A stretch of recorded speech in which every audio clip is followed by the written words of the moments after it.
സമൂഹത്തിന്റെ ശ്രദ്ധ കൂടുതലായി ലഭിക്കേണ്ട മേഖലയായി വയോജന മേഖല മാറിയിട്ടുണ്ടെന്ന് വനം മന്ത്രി എ.കെ. ശശീന്ദ്രൻ പറഞ്ഞു.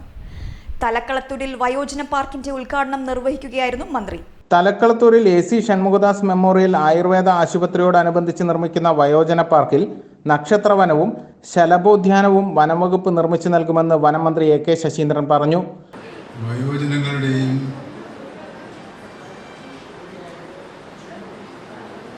ഉന്നമനം സുരക്ഷ ലക്ഷ്യം വെച്ചുകൊണ്ടാണ് ഇത്തരമൊരു ആയുർവേദ സ്ഥാപനം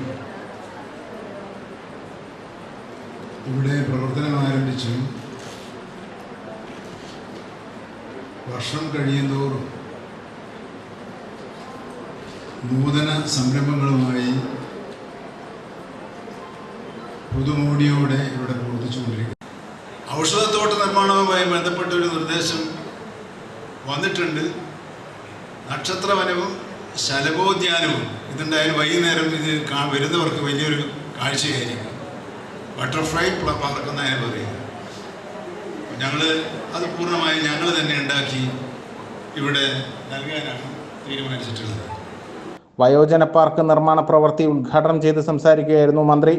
വാർദ്ധക്യം ആരോഗ്യപൂർണ്ണമാക്കുക എന്ന ലക്ഷ്യത്തോടെ വയോജനങ്ങൾക്ക് സാമൂഹ്യ ആരോഗ്യം ഉറപ്പാക്കുന്നതിനായി ജില്ലാ പഞ്ചായത്ത് ആസൂത്രണം ചെയ്ത പദ്ധതിയാണ് വയോജന പാർക്ക്. 2 ഘട്ടങ്ങളിലായാണ് പ്രവൃത്തി പൂർത്തീകരിക്കുക. ആദ്യഘട്ടത്തിൽ അടിസ്ഥാന സൗകര്യങ്ങൾ ഒരുക്കുന്നതിനായി 40 ലക്ഷം രൂപയും 2ാം ഘട്ടം പാർക്കിന്റെ സൗന്ദര്യവൽക്കരണത്തിന് 60 ലക്ഷം രൂപയുമാണ് ഫണ്ട് വകയിരുത്തിയിട്ടുള്ളത്. ജില്ലാ പഞ്ചായത്ത് പ്രസിഡന്റ് ഷീജ ശശി അധ്യക്ഷത വഹിച്ചു. ACV news, Kozhikode.